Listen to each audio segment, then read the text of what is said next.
2014년 6월 28일 토요일 4년차 수행법회. 오늘은 4년차 수행법회에서는 부처님께서 오르엘라의 네란자 강가에 있는 아자빨라 보리수 아래에서 무삼들의 괴로움을 소멸시키고 열반을 실현시키는 하나로 통하는 길이라는 길의 경과, 우리들이 살아가야 할 건전한 재산의 경, 그리고 부처님이 반 열반에 드시기 전에 질병에 걸리셨는데 4년차 수행으로 치유하시고 제자들에게 자기 법기는 어떤 것인지를 알려주시는 질병의 경까지 법문하겠습니다. 먼저 예경하고 시작하겠습니다. 나모 따사 바가와토 아라하토 삼마 삼부타사 나모 따사 바가와토 아라하토 삼마 삼부타사 나모 따사 아라하토 삼마 삼부타사 부땅 사라낭 가차미 담망 사라낭 가차미 상강 사라낭 가차미 뚜띠암피 부땅 사라낭 가차미 뚜띠암피 담망 사라낭 가차미 뚜띠암피 상강 사라낭 가차미 따띠암피 부땅 사라낭 가차미 따띠암피 담망 사라낭 가차미 따띠암피 상강 사라낭 가차미 빠나티 빠따 웨라마니 시카빠당 사마디야미 아딘나다나 웨라마니 시카빠당 사마디야미 까메쇼 미짜짜라 웨라마니 시카빠당 사마디야미 무사와다 웨라마니 시카빠당 사마디야미 수라메라야 마짜빠마다타 웨라마니 시카빠나 사마디야미 이디비소파가와 아란 삼마삼부타 위짜자라나 삼파노 수가도로가이도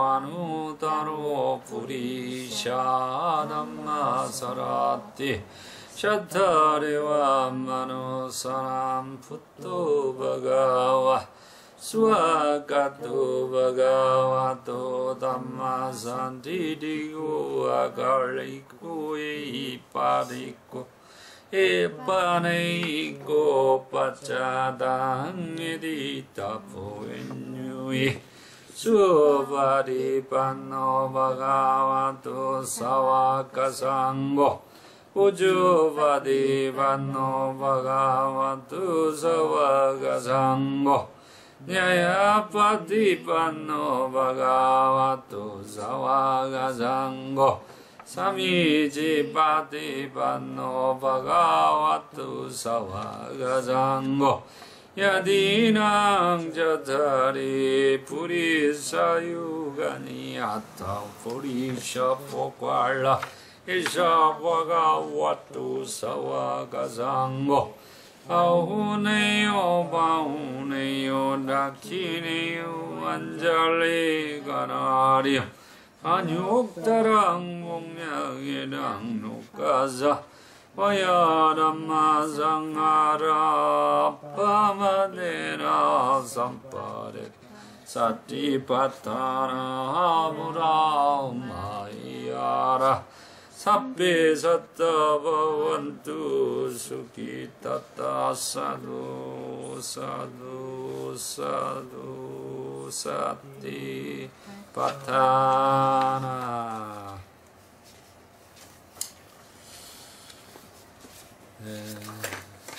자료를 보면서 오늘 길이의 경과 또 부처님 건전한 재산의 경, 그리고 부처님께서 질병에 걸리셨을 때 사념처 수행으로 치유하시고 나서 제자들에게 자기 법기가 어떤 것인지를 알려주시는 질병의 경까지 공부해 보겠습니다. 먼저 길의 경 막가수타입니다. 이제 내용이 뭐 읽어보면서 자세히 나와 있습니다. 부처님께서 깨달음을 얻었을 때부터 시작을 하는 내용이 되겠습니다. 수행승들이여, 한때 나는 완전한 깨달음을 얻은 직후 내가 우루엘라의 네란자 강가에 있는 아자빨라 보리수 아래 있었다. 이 정도는 우리가 항시 알아야 돼요. 우루엘라의 네란자 강가에 있는 아자빨라 보리수. 여기 이제 우루엘라의, 이 뒤에 그림 우루엘라의 네란자 강가에 있는 아자빨라 보리수예요. 보리수 아래에서 깨달음을 얻은 직후, 이제 그 그림이 되겠습니다. 수행승들이여, 그때 나는 홀로 고요히 명상에 들었는데 이와 같은 생각이 마음속에 떠올랐다. 지금 상황은 부처님이 깨달음을 얻은 직후에 지금 명상에 들어 있는데 이런 이와 같은 생각이 마음속에 떠올랐다 그러시는 겁니다. 이것이 무삶을 청정하게 하고 슬픔과 비탄을 뛰어넘게 하고 괴로움과 근심을 소멸시키고 바른 방도를 구현하게 하고 열반을 실현시키기 위한 하나로 통하는 길, 곧 네 가지 사띠의 토대이다. 네 가지란 무엇인가 했습니다. 여기서 이제 전재성 박사님은 하나로 통하는 길, 하나의 길 이렇게 표현을 했습니다. 우리가 이제 사념처 수행을 할 때 이제 유일한 길이다고 이렇게 제가 표현도 했습니다. 네, 이제 학자마다 조금씩 다르게 이렇게 표현을 하고 있다는 것도 이해하시면 되겠습니다. 그래서 이 내용은 지금 사념처, 네 가지 사띠의 토대는 사념처 수행을 말하고 있는 것입니다. 사띠, 파타나 수행을 이야기를 하는 거죠. 이 수행이 바로 우리의 슬픔과 비탄, 또 괴로움, 근심을 소멸시키는 하나의 길이고 유일한 길이다라고 지금 깨달음을 얻은 직후 생각하셨다는 겁니다. 오늘은 이제 중요하게 볼 면이 깨달음을 얻은 직후 부처님께서 이렇게 사념처 수행이 한마디로 우리 슬픔과 비탄, 고통과 근심, 그리고 열반을 위한 길이라는 것을 제시하고 있다는 거죠. 이것은 뭐 중요한 요점은 그렇습니다. 초전법륜전을 굴리기 전에 지금 부처님 깨달음을 얻은 직후에 사념처 수행법을 이렇게 중요하다는 것, 그놈을 통해서 해탈 열반을 당신도 성취했다는 것을 보여주는 대목이 되겠습니다. 그래서 아주 중요한 경전이 되겠습니다. 네 가지란 무엇인가? 세상의 수행승이 열심히 노력하고 분명한 안무로 삿띠를 확립하여 세상의 탐욕과 근심을 제거하며 몸에 대해 몸을 관찰한다. 사념처 수행법의 정형구가 신수심법이죠. 그래서 먼저 몸에 대해 몸을 관찰한다. 아따삐 쌈빠자나 사띠마 이렇게 표현을 하고 있는 것이죠. 빨리어로. 그래서 이런 부분에 대해서 저는 이제 열심히 노력하고 분명한 알무로 쌈빠자나를 저는 분명한 알무로 지금 표현을 하고 있습니다. 다른 데서는 또 분명한 알아차림 이렇게 표현하고 있고 또 알아차림으로 표현하고 있는데 저는 쌈빠자나를 분명한 알무로 생각하고 있습니다. 그리고 알아차림은 삿띠를 확립하여는 이제 원어로 삿띠를 확립하여 이렇게 표현하고 있는 것입니다.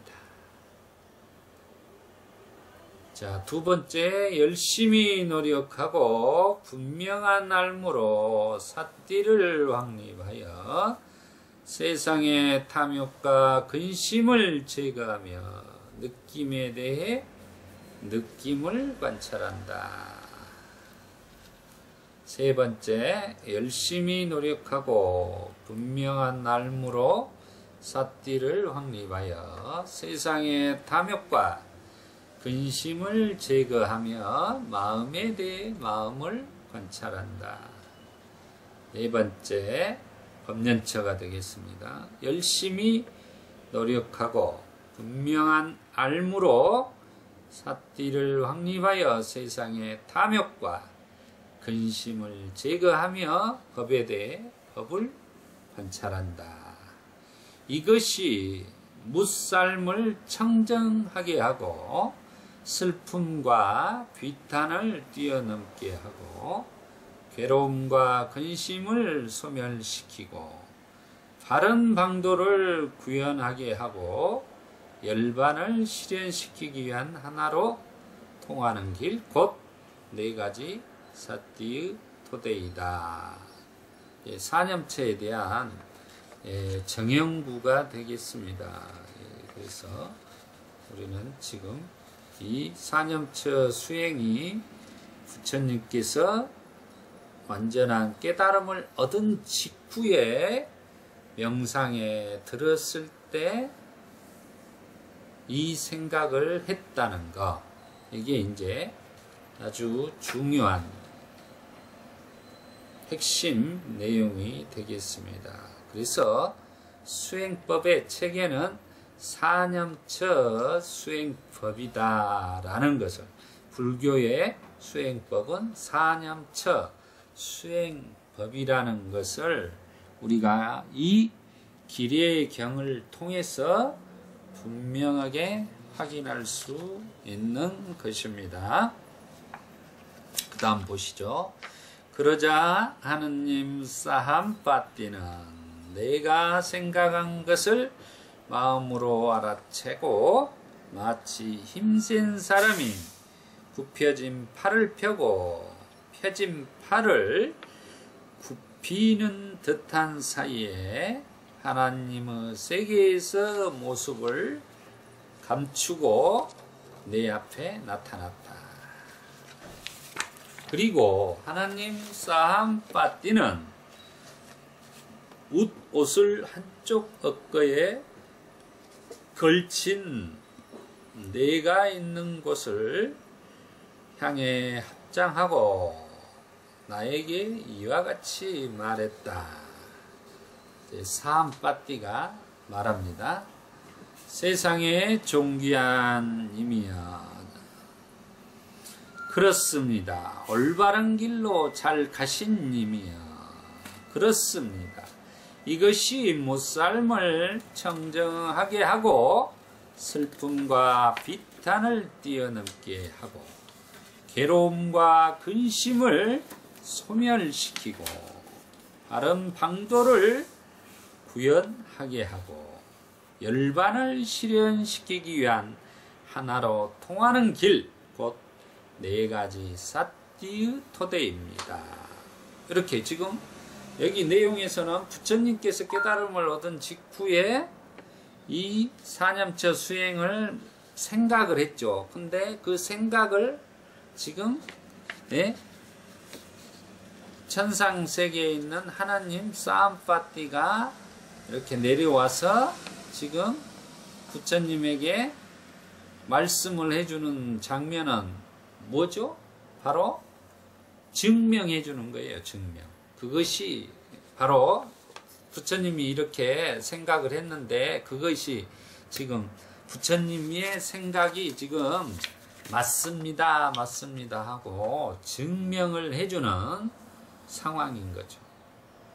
자, 우리는 이것을 사암빠띠라는 하나님을 통해서 이렇게 부처님의 생각하시는 것이 옳다는 것을 이렇게 분명하게 일러주는, 또 증명해주는 것입니다. 그래서 그므로써 부처님의 생각이 틀리지 않았다는 것을 이렇게 확고하게 해주는 장면이 되겠습니다. 이제 이 하나님이라는 것을 이제 우리가 설화식으로 생각하면 숨은 뜻은 이제 지금 부처님의 생각 자체, 사념처 수행이 정말로 불교의 수행법이 맞다, 맞다, 맞다 이렇게 해주는 대목이라는 것을 우리가 이해하시면 되겠습니다. 그리고 나서 사암빠띠가 다시 세상의 수행승이 열심히 노력하고 분명한 날무로 사띠를 확립하여 세상의 탐욕과 근심을 제거하며 몸에 대해 몸을 관찰한다. 그러니까 우리가 아따피 삼파자나 사띠마를 하게 되면 사념처 수행을 하면 세상의 탐욕과 근심을 제거하게 된다는 것입니다. 그래서 그게 이제 결과론적인 것이죠. 그리고 그래서 우리가 몸에 대해서 몸을 관찰한다. 몸을 관찰해야 된다라는 것입니다. 두 번째, 열심히 노력하고 분명한 알무로 사띠를 확립하여 세상의 탐욕과 근심을 제거하며 느낌에 대해 느낌을 관찰한다. 세 번째, 열심히 노력하고 분명한 알무로 사띠를 확립하여 세상의 탐욕과 근심을 제거하여 마음에 대해 마음을 관찰한다. 네 번째, 열심히 노력하고 분명한 알무로 사띠를 확립하여 세상의 탐욕과 근심을 제거하며 법에 대하여 법을 관찰한다. 이것이 무삶을 청정하게 하고 슬픔과 비탄을 뛰어넘게 하고 괴로움과 근심을 소멸시키고 바른 방도를 구현하게 하고 열반을 실현시키기 위한 하나로 통하는 길, 곧 네 가지 사띠의 토대입니다. 그래서 우리가 분명하게 불자라면은 이 사념처 수행법을 통해서 결국은 괴로움을, 근심을 소멸시킬 수 있다는 것입니다. 그래서 우리가 수행은 사념처 수행을 해야만 한다는 것을 알 수가 있는 것입니다. 이처럼 하나님 사암파띠는 말했다. 이와 같이 말하고 하나님 사암파띠는 다시 다음과 같이 말했다. 태어남을 소멸시켜 그 궁극을 보느님. 무썰매에 대한 이익과 애민을 갖춘 님께서는 하나로 통하는 길을 알아 그 길을 따라 거센 흐름을 건넜고, 네? 건널 것이고 지금도 건너고 있네. 이렇게 개송을 이야기를 해주고 계십니다. 그래서 하나로 사념처 수행을 통해 무살림들의 이익과 애민, 예? 자비심을 갖춘 님께서는 하나로 통하는 길을 알아 사념처 수행을 알아 그 길을 따라 거센 흐름을 건넜고, 그러니까 부처님께서 거센 흐름을 건넜고, 또 제자들이 이제 가르쳐주면 건널 것이고, 지금도 부처님의 가르침에 따라 건너고 있다는 것을 분명하게 지금 이렇게 하나님을 빌어서, 사함파띠를 빌어서 얘기를 하고 있는 것입니다. 그래서 이 길의 경전은, 길의 경은 그런 중요한 부처님께서 깨달음을 얻은 직후 우루엘라 네란자 강가에서 이렇게 명상에 들어 생각을 했다는 것, 이게 아주 중요한 대목이 되겠습니다. 그래서 사념처 수행이 부처님의 깨달음 길로 가게 했고, 또한 부처님께서 깨달음을 얻은 직후 이 사념처 수행을 우리에게 가르쳐 줄 준비를 하고 계셨다고 생각할 수 있는 것입니다. 두 번째, 착하고 건전한 재산의 경을 한번 보겠습니다. 네, 쌍유따니까야 47 착하고 건전한 재산의 경입니다. 한때 세종께서는 사와띠시에 계셨다. 그때 세종께서는 이와 같이 말씀하셨다. 수행승들이여 5가지 장애야말로 악하고 불건전한 쓰레기라고. 이게 5가지, 우리가 5개 그래죠. 5가지의 장애야말로 악하고 불건전한 쓰레기라는 것은 옳은 일이다. 수행승들이여 5가지 장애야말로 오로지 악하고 불건전한 쓰레기다. 5가지란 무엇인가? 무엇을 말하는가? 우리가 5가지 장애의 쓰레기를 가지고 다니면 어떻습니까? 살아가는데 악취가 나고 냄새가 나고 굉장히 불편하겠죠. 그래서 5가지 장애의 쓰레기를 우리가 비워내야 되는 것입니다. 그래서 5가지 불극하고 불건전한 쓰레기 5가지 장애가 무엇인지 보시죠. 첫째, 감각적 쾌락에 대한 욕망의 장애. 두 번째, 악의의 장애. 세 번째, 해태와 혼침의 장애. 네 번째, 흥분과 해안의 장애. 5번째, 회의적인 의심의 장애입니다. 이렇게 우리가 5가지 장애에 대해서는 꼭 이렇게 기억해 둘 필요가 있다. 감각적 쾌락에 대한 욕망의 장애, 악의의 장애, 해태와 혼침의 장애, 흥분과 해안의 장애, 회의적인 의심의 장애이다. 수행승들이여 5가지 장애야말로 악하고 불건전한 쓰레기라고 말하는 것은 옳은 일이다. 수행승들이여 5가지 장애야말로 오로지 악하고 불건전한 쓰레기이다. 수행승들이여 4가지 사띠의 토대야말로 착하고 건전한 재산이라고 말하는 것은 옳은 것이다. 자, 이렇게 지금 5가지 장애를 통해서 쓰레기라고 해놓고 대비를 하고 있죠. 4가지 사띠의 토대야말로 착하고 건전한 재산이다 라고 말하는 것은 옳은 일이다. 이 이제 바로 건전한 삶에서 우리는 사띠의 토대, 사념처 수행이야말로 건전함을 가질 수 있는 이 세상에 태어나서 가장 훌륭한 재산이다 라는 것입니다. 건전한 재산이라고 부처님께서 지금 말씀해 주는 거죠. 5가지 장애와 대비돼서 이 사념처 수행이 이 쓰레기가 아닌 정말로 착하고 건전한 재산이라는 것을 지금 강조하고 있는 부분입니다. 수행승들이여 4가지 사띠의 토대야말로 오로지 착하고 건전한 재산이다. 4가지란 무엇을 말하는가?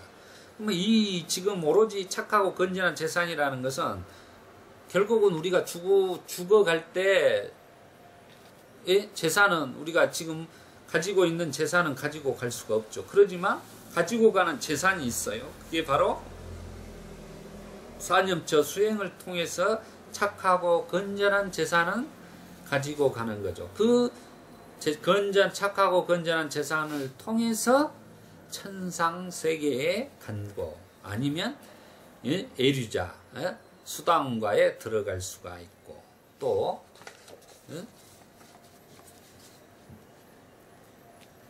사다함과에 들어갈 수가 있고 아나함과에 들어갈 수가 있고 아라함과에 들어갈 수가 있는 것입니다. 그 정도로 우리에게 가장 소중하고 수숭한 재산이라는 것은 결국 사티파타나 사념처가 바로 수행이 건전한 재산이 된다는 것을 이렇게 우리는 알 수가 있는 것입니다.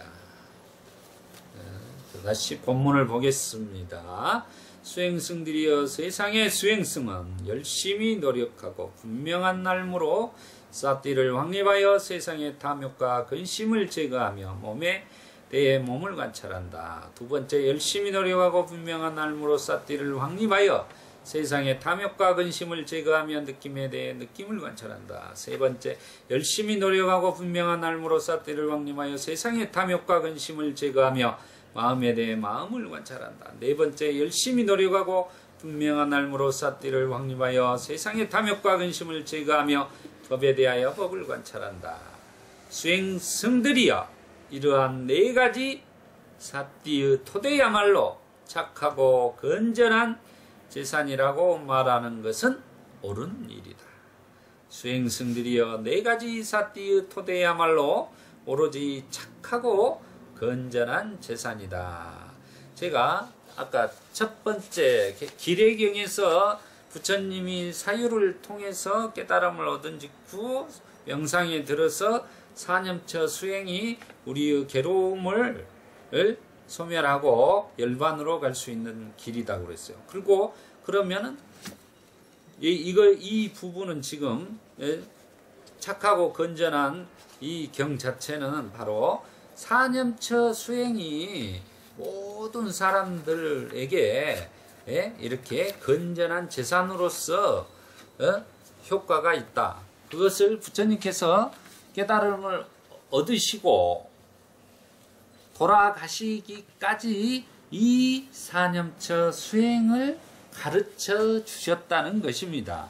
그렇기 때문에 제가 지금 2번째 경으로 이 경을 선택해서 지금 오늘 강의를 하고 있는 것입니다. 그래서 어느 누구에게나 수행자라든가 수행승이라든가 제가자라든가 또 어떤 사람들에게든 이 사념처 수행은 결국 건전한 재산이 된다는 것입니다. 그래서 우리가 사념처 수행을 실천에 옮겨가야지 재산을 우리가 지킬 수가 있는 것입니다. 그것은 우리 세속적인 재산을 하고는 완전히 차원이 틀린 이야기다는 것을 아셔야 된다. 그리고 이제 부처님께서 깨달음을 얻으시고 사념처를 생각하시고 또 45년 동안 사념처 수행을 가르쳐 주시고 마지막으로 이제 반열반 돌아가시기 직전에 또 사념처 수행에 대해서 우리에게 유언하고 강조하시는 부분이 되겠습니다. 그게 이제 바로 그 대목을 보겠습니다. 세 번째 경으로 쌍육다니까야 47번 경이 되겠습니다. 질병의 경, 부처님 반열반 직전 병을 삿띠로 이겨내는 장면을 우리가 보겠습니다. 이와 같이 나는 들었다. 한때 세종께서는 웨살리시의 벨루바 가마카 마을에 계셨다. 그때 세종께서는 수행승들에게 이와 같이 말씀하셨다. 수행승들이여, 그대들은 웨살리시 근처에 친구나 도반이나 동료가 있는 곳에서 우앙거를 보내라. 나는 이곳 벨루바 가마카에서 우앙거에 들 것이다. 그랬습니다. 여기는 이제 뭡니까? 앙거를, 지금 이 내용에 보면 우리가 앙거를 보내는데 이 앙거를 어디로 가서 해라겠죠? 한마디로 앙거를 지내는데 지금 마땅히 어떤 정사가 없어요. 절이. 그렇기 때문에 웨살리시 근처에 친구나 도반이나 동료가 있는 곳에 앙거를 보내라. 그러니까 친구나 도반이나 아니면 자기를 후원하는 집에 가서 이렇게 우앙거를 보낸다는 것입니다. 앙거를 뭐 그냥 그 어떤 절에서만 보낸다고 생각을 해서는 안 된다는 거죠. 그때 당시는 어디서나 자기 집으로 후원하는 곳으로 가서도 이렇게 이제 장소가 없을 때는 앙거를 보내고 그랬습니다. 이런 부분을 우리가 분명하게 부처님 당시의 앙거를 보내는 모습을 우리가 상상하고 또 그것을 이해해야 된다는 것입니다. 앙거라는 것을 이렇게 어떠한 곳에 지정한 곳에서만 지내는 것이 아니라 상황에 따라 이렇게 앙거를 보냈다라는 것을 우리가 좀 폭넓게 이해하는 자세가 필요한 것입니다. 그래서 부처님은 이제 벨루바 가마카에서 우앙거에 들었습니다. 수행승들이 대답합니다. 세존이시여, 그렇게 하겠습니다. 그 수행승들은 대답하고 웨살리시 근처에서 친구나 도반이나 동료가 있는 곳에서 우앙거를 보냈습니다. 그리고 세종께서는 이곳 벨루바 가마카에서 우앙거에 드셨다. 드셨는데 그 우앙거 중에 세종께서 심한 질병이 생겼다. 세종께서는 극심한 고통으로 사경에 들 정도였다. 그러니까 지금 이제 부처님께서도 이렇게 사경에 들 정도로 심한 질병에 걸리셨다는 겁니다. 이런 부분을 우리가 이해를 하면 우리가 생각하는 부처님, 용언불멸의 부처님으로 생각하면 이제 이런 것을 보면은 충격이겠죠. 그렇지만 한 인간으로서 부처님을 그대로 우리와 똑같은 인간으로서 우리는 이해를 해야 된다는 것입니다. 그렇게 위대성이 거기에 있는 거예요. 이렇게 나이가 들어서 지금 이제 병에 걸리신 것입니다. 그러나 세종께서는 그곳에서 삿띠를 확립하고 분명한 날무로 지치지 않고 그것을 견뎌내셨다. 죽을 지경까지의 사경에 극심한 고통에 시달렸으나 부처님께서 지금 삿띠를 확립하고 분명한 알무로 지치지 않고 그것을 견뎌내셨다는 겁니다. 사념처 수행으로서 그것을 견디어 내셨다라는 것입니다. 그래서 이런 고통이라든가 그런 거 우리가 이제 미국에서는 뭐 종갑바진이라는 분이 마음챙김 명상이라고 해가지고 그 사띠 수행을 가지고 가서 뭐 우리 그 암이라든가 고통받은 사람들을 이렇게 치유하는 프로그램으로 승화를 시켜가지고 뭐 대학병원에서 MDRS라는 이 프로그램을 통해서 그런 것들을 치유 명상을 하고 있습니다.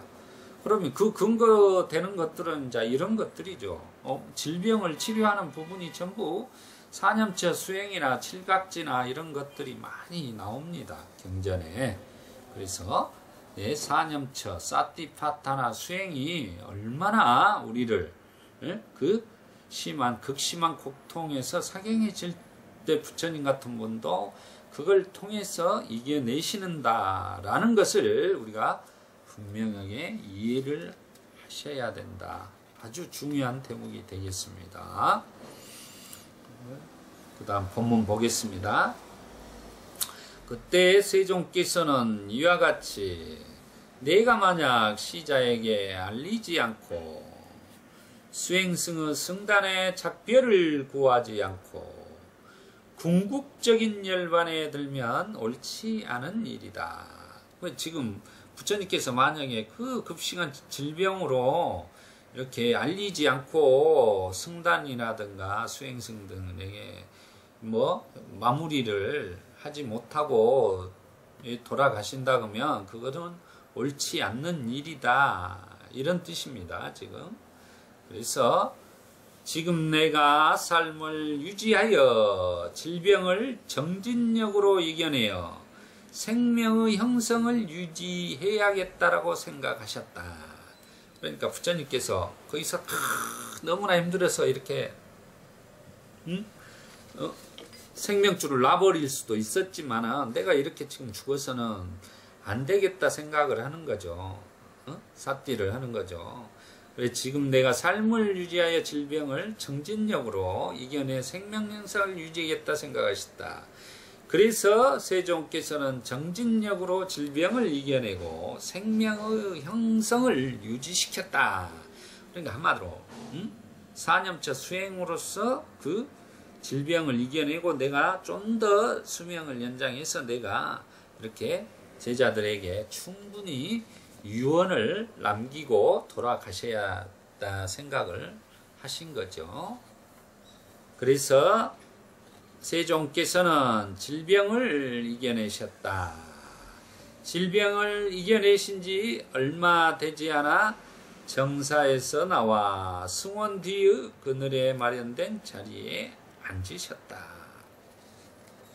이렇게 사념처 수행이라는 걸 통해서 부처님께서 질병을 이겨내셨다 하는 부분을 우리가 분명하게 알 수 있는 대목이 됩니다. 그래서 사념처 수행이 결국은 우리의 또 죽어가는 사람들에게 일러주는 또 법문이 되고 그렇습니다. 그러니까 이런 부분에 대해서 우리가 사념처 수행이 사티파타나 수행이 얼마나 정말 위대하고 숭고한지를 우리가 꼭 알아차림해야 될 필요성이 있습니다. 그리고 실천에 옮겨야 될 것입니다.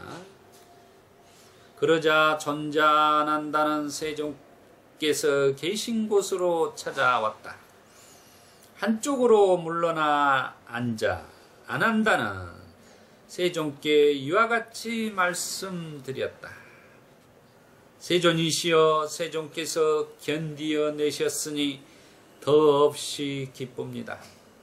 세존이시여 세종께서 회복하셨으니 더없이 기쁩니다.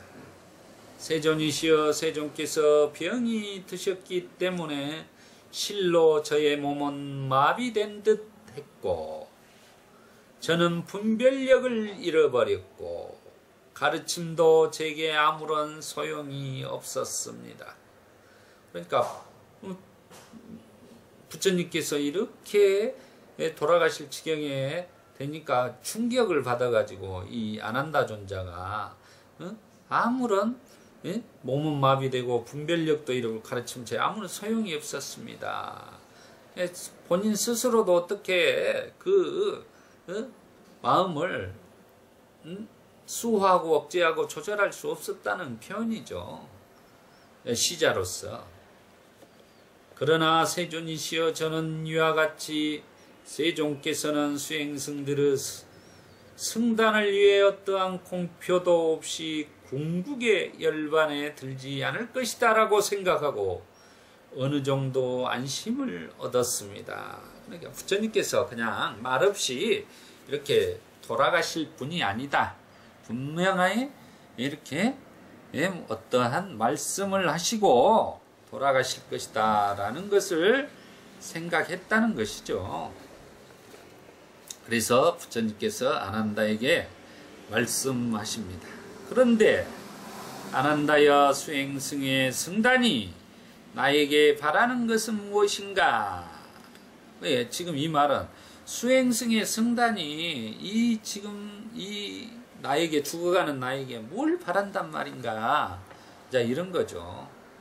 아난다여 나는 남파 그 차별을 두지 않고 가르침을 다 설했다. 부처님께서 깨달음을 얻고 나서 지금 이 시점에 곧 돌아가시 직전까지 안팎으로 어떠한 것들에 대해서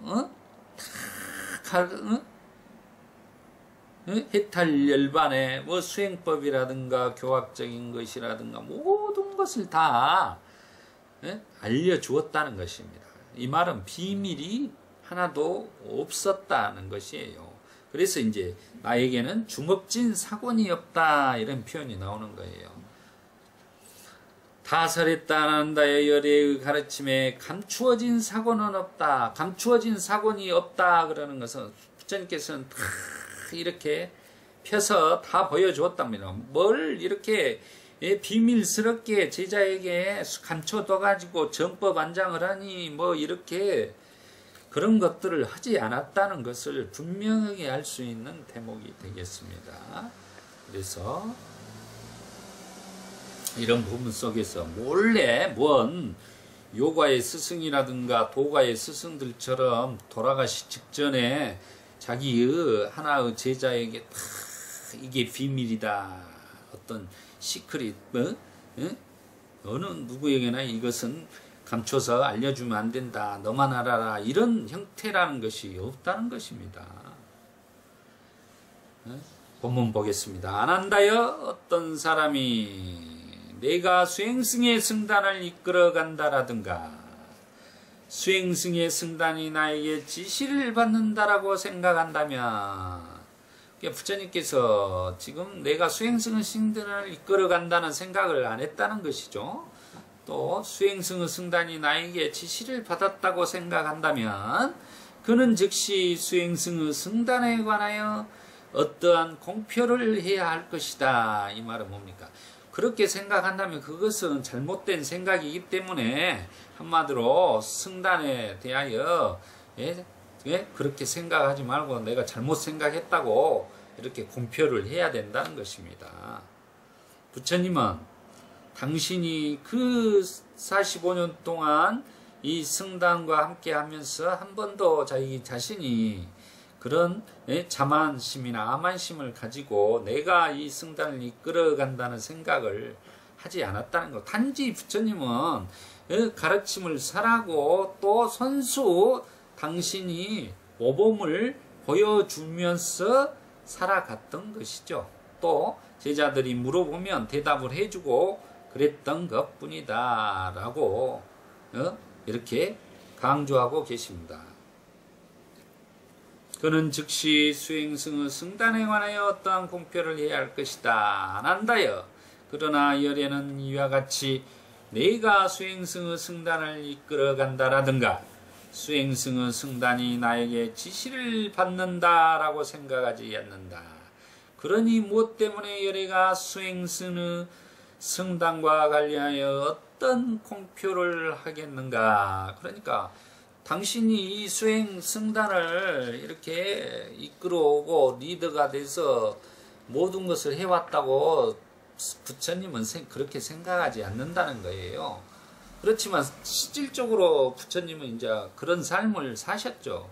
그렇지만 부처님은 한마디로 무아인 상태가 됐기 때문에 그런 생각 자체가 없이 열반의 상태에서 살았다는 것을 우리가 알 수가 있는 말씀입니다. 본문 보겠습니다. 아난다여 나는 지금 늙고 나이가 먹고 해가 갈수록 쇠약해지고 노인이 되고 만년에 이르렀다. 애처롭습니다. 내 나이는 80을 넘어서고 있다. 지금 80을 넘어서고 있다.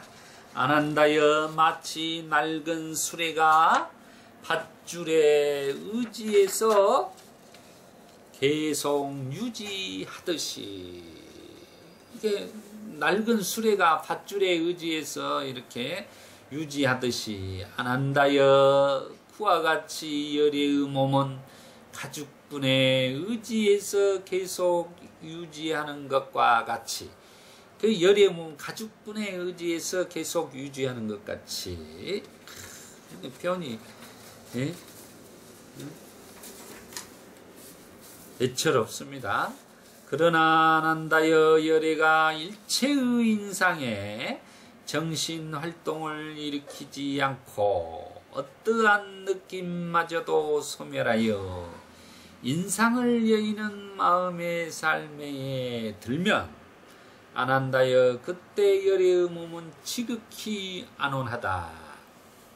그러니까 그 몸이 이렇게 죽을 지경까지 늙고 낡은 가죽근에 의지해서 몸이 이렇게 살아가고 하지만은 그 상태 속에서도 지금 삼매에 들면 몸이 지극히 안온해진다는 것입니다.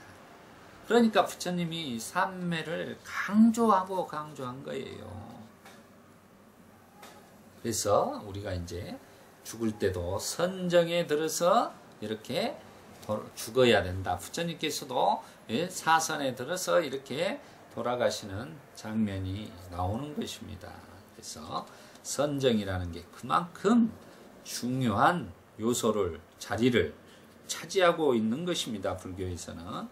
그러므로 아난다여 자신을 성으로 삼고 자신을 기초로 삼지 남을 기초로 삼지 말고 가르침을 섬으로 삼고 가르침을 귀처로 삼지 다른 것을 귀처로 삼지 말라.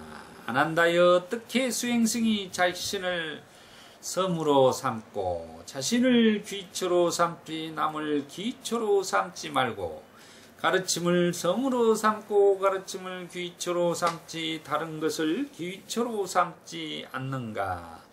아난다여 세상의 수행승은, 지금 이제 우리가 자신을 섬으로 삼고 가르침을 섬으로 삼기가 이게 자기 법귀라는 것이에요. 이 자체가 바로 우리가 대승 불교에서는 자등명, 법등명으로 알려졌는데 이게 이제 그 원어 자체가 딥파라고 해서 이제 그게 등불로도 번역되고 성으로도 번역되다 보니까 그런 현상이 일어났는데 성으로 보아야 됩니다. 그래서 우리는 이 자기 법귀 이렇게 자신의 성으로 삼고 가르침을 성으로 삼는다는 것은 부처님께서 말씀해 준 설문 바로 사념처 수행이라는 것입니다. 그래서 본문을 보겠습니다. 아난다여 세상의 수행승은 열심히 노력하고 분명한 알무로 사띠를 확립하여 세상의 탐욕과 근심을 제거하며 몸에 대해 몸을 관찰한다. 열심히 노력하고 분명한 알무로 사띠를 확립하여 세상의 탐욕과 근심을 제거하며 느낌에 대해 느낌을 관찰한다.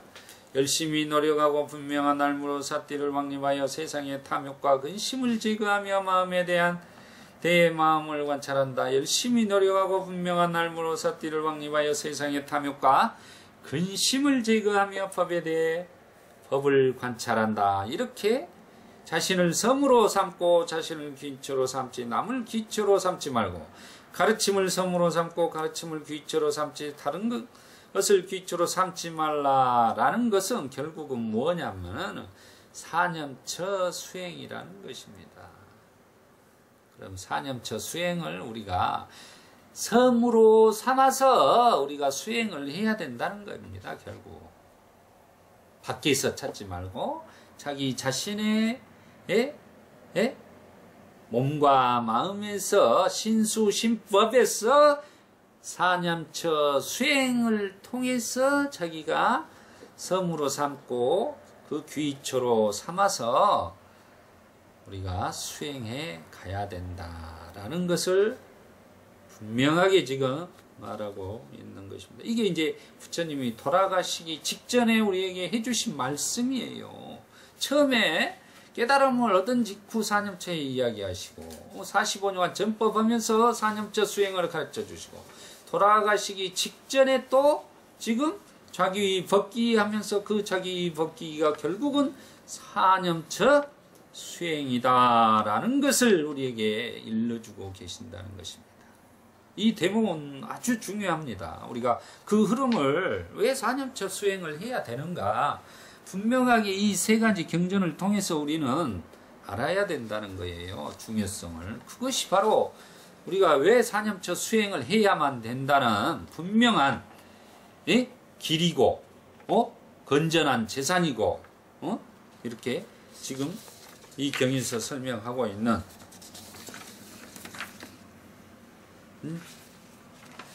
우리의 부처님의 반열반시 가야 될 목적지라는 것을 우리가 알 수가 있는 것입니다. 이건 분명한 거예요. 부처님께서 이렇게 일러줬기 때문에. 추워도 여기에 대해서 우리가 회의적인 의심, 그랬죠. 아까 5가지 장애 중에 그 회의적인 의심을 버려야 된다는 것이죠. 긴가민가 할 필요가 없다는 겁니다. 이렇게 분명한 것을 가지고.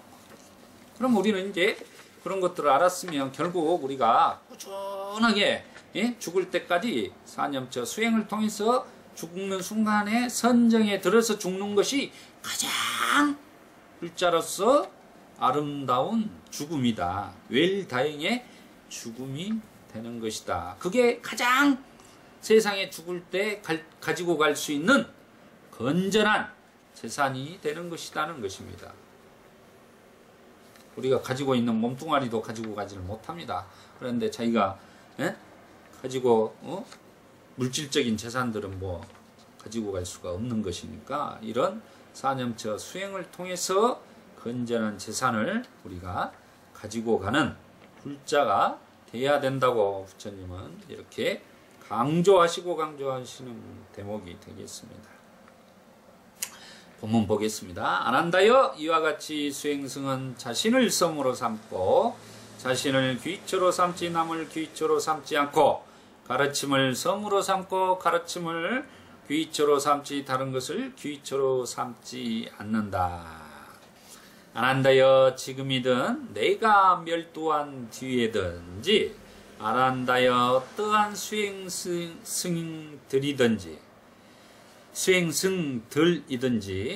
자신을 섬으로 삼고 자신을 귀처로 삼지 남을 귀처로 삼지 말고 가르침을 섬으로 삼고 가르침을 귀처로 삼지 다른 것을 귀처로 삼지 않는다면 안한다여 나에게 그 수행승들은 누구이든 배우고자 열망하는 자들 가운데 최상의 존재들이 될 것이다 라고 지금 수기까지 해주는 거예요. 수기까지 우리들에게 분명하게 애언까지 해주는 겁니다. 이것은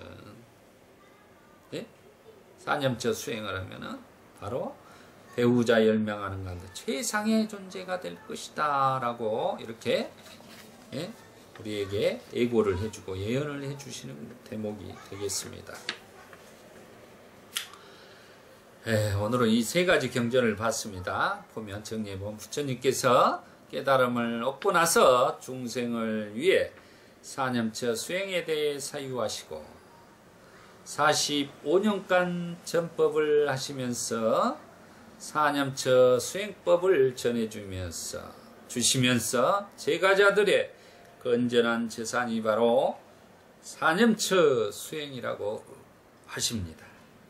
그리고 마지막 반열반에 드실 때에도 사념처 수행법이 자기법길이라고 당부하시는 아주 중요한 경전 공부였습니다. 그럼 오늘은 여기까지 하고 전법선언문 함께 독송하시고 축원하고 끝내겠습니다. 전법선언문. 어느 때 부처님은 바라나시오 이시파타나의 사슴동산에 계셨다. 제자들 60명이 어라하니 되었을 때 부처님은 제자들을 모으시고 말씀하셨다. 비그들이여 나는 모든 속박에서 벗어났다. 그대들도 또한 모든 속박에서 벗어났다. 중생의 이익을 위하여 중생의 행복을 위하여 길을 떠나라. 세상에 대한 자비심을 가지고 존재하는 모든 것에 대한 자비심을 가지고 신들과 인간의 이익과 행복을 위하여 길을 떠나라. 둘이 함께 같은 길을 가지 마라. 처음도 훌륭하고 중간도 훌륭하고 끝도 훌륭하고 바른 뜻과 문장을 갖춘 가르침을 설하여라.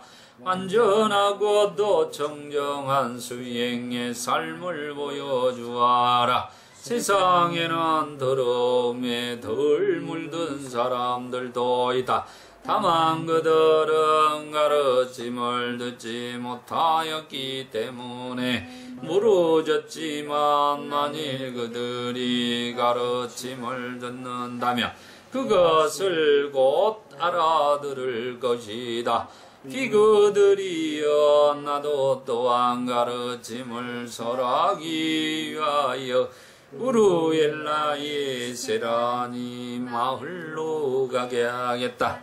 축원하겠습니다. 오늘은 길의 경, 건전한 경, 부처님이 반열반 직전 질병의 경은 등을 통해서 사념처 수행이 바로 우리 중생들의 고통을 소멸할 수 있는 하나의 길이고 유일한 길이다라는 것을 우리가 확실하게 알 수 있는 시간이었습니다. 우리 어부님들이 부디 이 생에 사념처 수행으로 몸과 마음이 고통에 소멸하여 도가를 성취하시기를 축원합니다.